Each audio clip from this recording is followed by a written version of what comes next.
کہ آج کا سارا وقت موصوف یوں ہی ضائع کریں گے؟ بھلا بتائیں، غضب خدا کا، عاصم مرڈر کیس کا ایم ڈی صاحب کے امریکہ جانے سے کیا تعلق ہے؟ جج نے سوالیہ نظر سے مجھے دیکھا اور پوچھا، بیگ صاحب آپ اس بارے میں کیا کہتے ہیں؟ میں نے کہا، جناب عالی، گواہ کے امریکہ جانے والا معاملہ اس کی دروغ گوئی، مکاری، چال بازی اور دھوکہ دہی کو ثابت کرنے جا رہا ہے، اور مجھے یقین ہے اور میں ثابت بھی کر سکتا ہوں۔ گواہ کی ان جملہ خصوصیات کا عاصم مرڈر کیس سے بڑا گہرا تعلق ہے۔ جج نے میری طرف دیکھتے ہوئے فیصلہ کن لہجے میں کہا، پلیز پروسیڈ۔ میں گواہ کی جانب متوجہ ہو گیا۔ مسٹر سہیل، آپ نے ابھی معزز عدالت کے سامنے اقرار کیا ہے کہ آپ 8 ماہ میں 5 مرتبہ امریکہ جا چکے ہیں۔ کیا ہر مرتبہ آپ نے وزٹ ویزے کے لیے اپلائی کیا تھا؟ جی ہاں، ظاہر ہے، اور کس ویزے کے لیے اپلائی کرتا؟ اور 5 مرتبہ آپ کو ویزا مل بھی گیا؟ وکیل صاحب، لگتا ہے آپ امریکہ کے بارے میں کچھ بھی نہیں جانتے۔ اللہ کے بندے، اگر مجھے ویزا نہیں ملا ہوتا تو میں امریکہ جا کیسے سکتا تھا؟ امریکہ والوں کو آپ نے کوئی کاٹ کے الو سمجھ رکھا ہے۔ کاٹ کے الو نہیں سمجھ رکھا، اسی لیے مجھے آپ کے بیان پر شدید حیرت ہو رہی ہے، میں نے سخت لہجے میں کہا۔ اور جہاں تک امریکہ اور اس کی ویزا پالیسیوں کا تعلق ہے تو ان کے بارے میں جس قدر جانتا ہوں، ممکن ہے آپ کی اگلی پچھلی 7 نسلوں کو بھی اتنی معلومات نہ ہوں۔ میرے سخت الفاظ نے اس کا چہرہ سرخ کر دیا، لیکن اس سے پہلے کہ وہ زبان سے ایک لفظ بھی نکالتا، میں نے جارحانہ انداز میں سوال داغ دیا، مسٹر سہیل، آپ 8 ماہ میں 5 مرتبہ وزٹ ویزے پر امریکہ جا اور آ چکے ہیں۔ میری معلومات کے مطابق امریکن کونسلیٹ اور ویزا آفس والے کسی بھی شخص کو 180 ڈیز کے لیے وزٹ ویزا جاری کرتے ہیں، اور وہ بھی اپنے مکمل اطمینان کے بعد، اور یہ مکمل اطمینان بہت ہی پیچیدہ اور سمجھ میں نہ آنے والا کھیل ہے، جس کی فارمیلٹی کے بارے میں کچھ نہیں کہا جا سکتا۔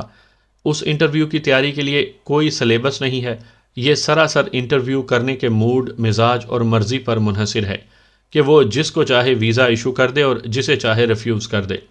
میں لمحہ بھر سانس لینے کے لیے رکا، پھر سلسلہ جراح کو جاری رکھتے ہوئے کہا، 180 ڈیز کا مطلب ہے 180 دن، یعنی پورے 6 ماہ۔ آپ 8 ماہ میں 5 مرتبہ وزٹ ویزا حاصل کر چکے ہیں، جبکہ وزٹ کی مدت 6 ماہ پر محیط ہے۔ آپ معزز عدالت کو یہ بتانا پسند فرمائیں گے کہ آپ نے اتنا بڑا حیرت انگیز کارنامہ کیسے انجام دیا؟ جو لوگ پوری دنیا کی آنکھوں میں دھول جھونکنے کا ٹھیکہ لیے بیٹھے ہوں، آپ نے ان کی آنکھوں میں دھول جھونک کر کس طرح باقاعدہ صرف 8 ماہ کی قلیل مدت میں 5 وزٹ ویزا حاصل کر لیے؟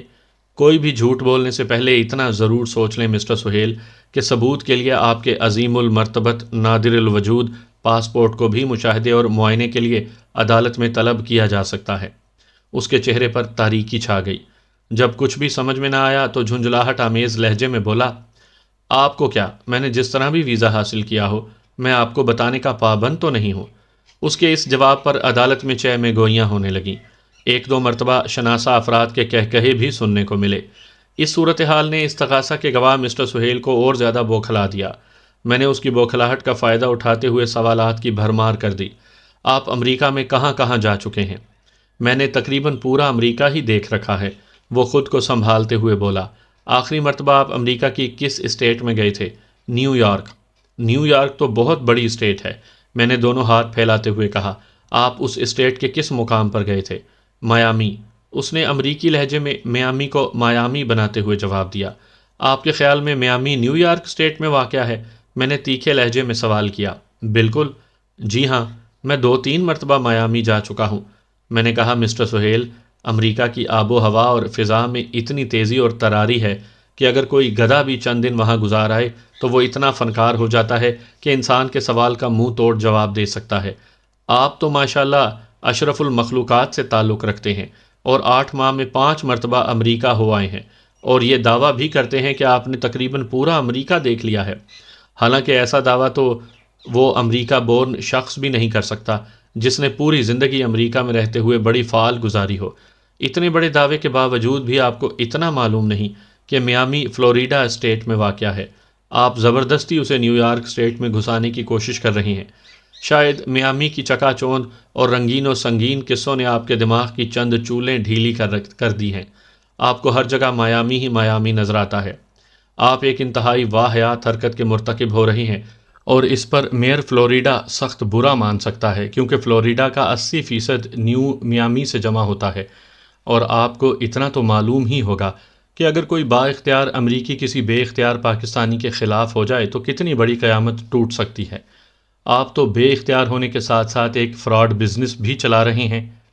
ادھر میری بات ختم ہوئی، ادھر عدالت کے کمرے میں ایک شور سا اٹھا۔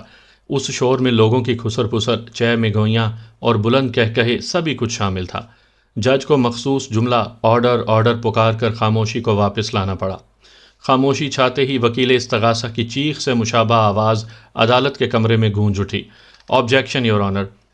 وکیل صفائی استغاثہ کے تمام گواہوں پر جرا کے دوران خصوصی طور پر ایزی لائف ٹریڈرز کے بزنس کو متعدد بار فراڈ کہہ چکے ہیں۔ یہ ایک طرح کی الزام تراشی ہے۔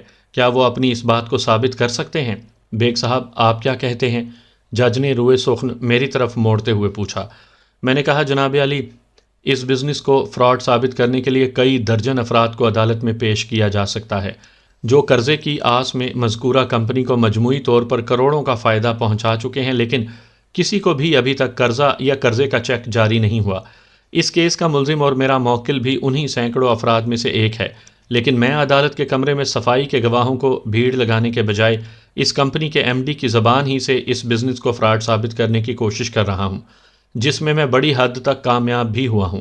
اگر وکیل استغاثہ کی مداخلت کے بغیر مجھے اور تھوڑا سا موقع مل جائے تو میں معزز عدالت کے سامنے حقیقت کو روز روشن کی طرح عیاں کر کے رکھ دوں گا۔ That's all your honour. وکیل استغاثہ نے احتجاجی لہجے میں کہا۔ یور آنر، اس عدالت میں عاصم مرڈر کیس کی سماعت ہو رہی ہے۔ ایزی لائف ٹریڈرز کے فراڈ یا فیئر بزنس کا اس کیس سے کیا تعلق ہے؟ تعلق ہے، اور بڑا گہرا تعلق ہے، میں نے اپنی فائلوں پر ہاتھ مارتے ہوئے تیز لہجے میں کہا۔ میں آج کی کارروائی کے دوران ہی میں یہ تعلق ثابت کر دوں گا۔ Mister Baig please proceed. جج نے گہری دلچسپی لیتے ہوئے مجھے کارروائی جاری رکھنے کی اجازت دے دی۔ میں ایک دوسرے زاویے سے کاسٹک سوڈا ڈال کر استغاثہ کے معزز گواہ اور ایزی لائف ٹریڈرز کے ایم ڈی سہیل کو دھونے کی کوشش کرنے لگا۔ میری اب تک کی جرح نے اس کے قدموں کی زمین کو کھینچ لیا تھا۔ وہ اب تب میں زمین بوس ہونے ہی والا تھا۔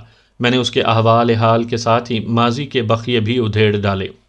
اس کی آنکھوں میں آنکھیں ڈالتے ہوئے میں نے سخت لہجے میں کہا، مسٹر سہیل، اگر آپ ایک فراڈ بزنس نہیں چلا رہے تو آپ کو معزز عدالت کے علم میں لانا ہوگا کہ ان 8 ماہ میں آپ نے اپنے کلائنٹس کو کتنے چیک جاری کیے ہیں۔ وہ اپنی پیشانی پر آنے والے پسینے کو خشک کرنے کے بعد امداد طلب نظر سے وکیل استغاثہ کو دیکھنے لگا۔ میں نے اگرچہ جج کی حمایت سے وکیل استغاثہ کو کسی قسم کی مداخلت سے روک رکھا تھا، لیکن اس مرد برہم کا کوئی بھروسہ نہیں تھا۔ وہ کسی بھی وقت ٹانگ پھنسانے کے لیے بیچ مسئلے کے کود سکتا تھا، خاص طور پر ایسی صورت میں کہ اس کا گواہ مدد کا درخواست گار بھی تھا۔ لہٰذا میں نے ایک لمحے کے توقف سے دوسرا حملہ کر دیا۔ مسٹر سہیل، آپ کے پاس میرے اس سوال کا کوئی جواب نہیں، کیونکہ ان 8 ماہ میں آپ نے جن معصوم اور سادہ لو افراد سے کروڑوں ہتھیائے ہیں، ان میں سے کسی ایک کو بھی کوئی چیک ایشو نہیں کیا گیا، جبکہ آپ کے فارم کی شرائط کے مطابق آپ 90 دن یعنی 3 ماہ کے بعد چیک جاری کرنے کے پابند ہیں۔ میرے موکل پر تو یہ الزام ہے کہ اس نے 10-12 دن کے بعد ہی چیک کا مطالبہ شروع کر دیا تھا، اور غصے میں اس نے کمپنی کے ملازمین کو الٹی سیدھی دھمکیاں بھی دے ڈالی تھیں۔ لیکن ان احمق اور سادہ دل کلائنٹس کے ساتھ ہونے والی زیادتی کو آپ کیا نام دیں گے، جو 8 ماہ یعنی پورے 240 دن سے چیک ملنے کی امید میں آپ کے دفتر کے چکر کاٹ رہے ہیں۔ آپ دفتر میں ہوتے ہیں اور انہیں یہ کہہ کر وعدہ فراد پر ٹال دیا جاتا ہے کہ آپ امریکہ سے آئیں گے تو چیک جاری ہو جائے گا۔ آپ کس طرح امریکہ جاتے آتے ہیں، اس کا احوال معزز عدالت کے سامنے کھل چکا ہے۔ وہ کٹہرے کی چوبی یہ ریلنگ کو تھامتے ہوئے بولا، پانی، میں شدید پیاس محسوس کر رہا ہوں۔ میں نے سخت لہجے میں کہا، یہ عدالت کا کمرہ ہے، کوئی کربلا کا میدان نہیں۔ تمہیں پانی ضرور ملے گا، مگر ضروری سوالات کے بعد۔ میں آپ سے تم پر اتر آیا تھا۔ اس طرز تخاطب نے اسے اور بھی نروس کر دیا۔ ویسے اس کی حالت دیکھ کر محسوس ہوتا تھا کہ کوئی لمحہ جاتا ہے کہ اس کے تعزیے ٹھنڈے ٹھار ہو جائیں گے۔ وہ پریشان نظر سے جج کی طرف دیکھنے لگا۔ میں نے اس کے ماضی کے گڑے مردے اکھاڑ پھینکے۔ مسٹر سہیل، آپ ایزی لائف ٹریڈرز کو کب تک سمیٹ کر رفو چکر ہونے کا ارادہ رکھتے ہیں؟ میں ایک چلتا ہوا بزنس کیوں سمیٹوں گا؟ وہ لرزیدہ لہجے میں بولا۔ اس لیے کہ اب اس کے چلنے کے امکانات معدوم ہو چکے ہیں۔ میں نے ایک ایک لفظ پر زور دیتے ہوئے کہا، جن لوگوں کے کروڑوں روپے تم کھائے بیٹھے ہو، میں نے انہیں ایک پلیٹ فارم پر متحد کر دیا ہے۔